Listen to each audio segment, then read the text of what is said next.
The Augusta Helicopter Company, over in Italy, grew pretty rapidly during the 1950s and 60s, building licensed versions of foreign helicopters.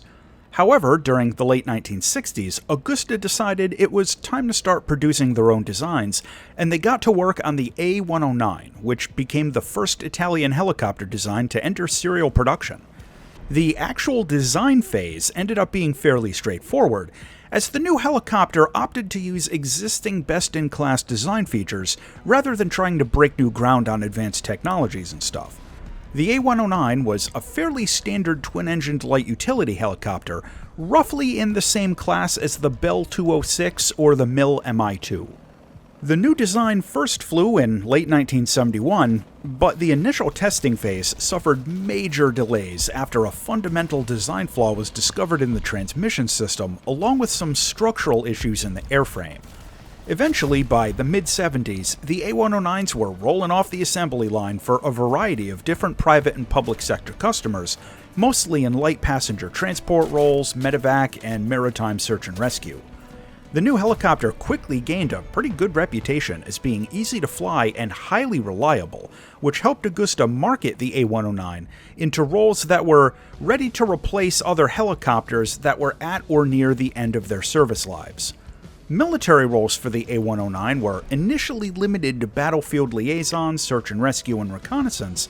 However, the Italian army was interested in developing an armed version, with the idea being that they could deploy it as a scout helicopter that wouldn't need dedicated gunship support and could defend itself or attack targets of opportunity if the situation allowed. This resulted in the Elicottero d'Osservazione Avanzata, or EOA version, which stood for Advanced Observation Helicopter. It was equipped with pylons for tow missiles, gun pods, rocket launchers, and a basic targeting system. The EOA-2 standard came later, featuring upgrades to the targeting system and strengthened weapon pylons. The A109 remains in production to this day and flies for military and civilian customers all over the world. What we get in Warthunder is the A109 EOA-2. This is a utility helicopter in rank 6 of the Italian tech tree with a battle rating of 9.3. This helicopter gets a fairly basic weapon system, with night vision in the third-person view but not the gunner view, so that's not great. And it also has a 10x optical zoom but no auto tracker, and more on that later. The radar warning receiver is the AN/APR-39, which is a direction-based unit that tracks C through M bands and is actually pretty good at detecting most SPAA units currently in the game. No countermeasures though. For loadouts, the A109 gets 4 hardpoints that can carry rocket pods, gun pods, and tow missiles. It can take rocket pods on all 4 pylons, gun pods on the inner pylons only, and missiles on the outer pylons only. The anti-tank missile it gets is the BGM-71C Improved Tow, and it can take 4 of them. This is a wire-guided, semi-automatic command line of sight missile with an effective range of roughly 3.5 kilometers.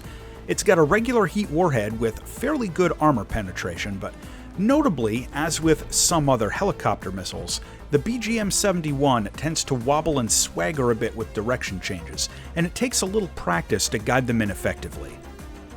The flight performance of the A109 is quite good for a helicopter at this BR, and honestly, sometimes it feels like flying a much more modern gunship.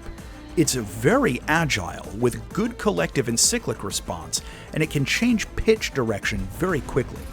The acceleration in forward flight is notably strong, and generally this is just a fast helicopter. You'll constantly be getting speed warnings, but in my time flying this, I didn't run into any issues with retreating blade stall or anything. Now, as is typical with helicopters in this class, the responsiveness of the tail rotor is going to depend on your airspeed, and rotating in forward flight can be pretty sluggish, and it's actually an area where the helicopter's speed ends up working against it. Making rotational turns is going to be a little difficult until you slow down to around 160 kilometers an hour or slower, which again is fairly normal, but the A109 flies really smooth, and honestly, sometimes it's easy just not to notice that you're cruising along at 250 unless your eyes are glued on the airspeed indicator.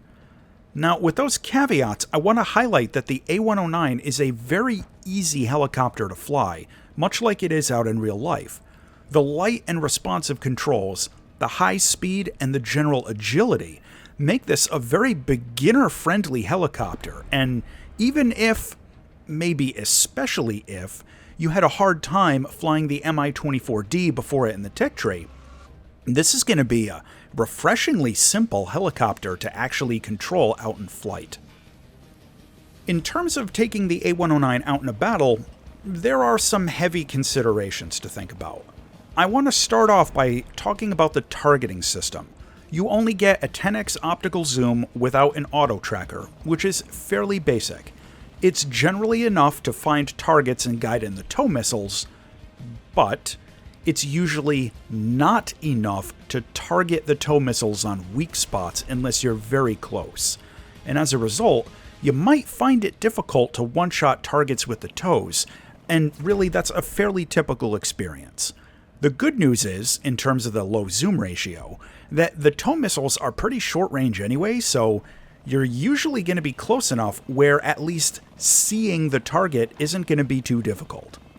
Another thing to remember with the tow missiles is that they tend to wobble a bit and overcorrect to control inputs sometimes, so if you have to do large corrections at the last second, like if the target's moving in one direction and then zigs to turn another way, you're probably going to miss just because of the missile's flight profile.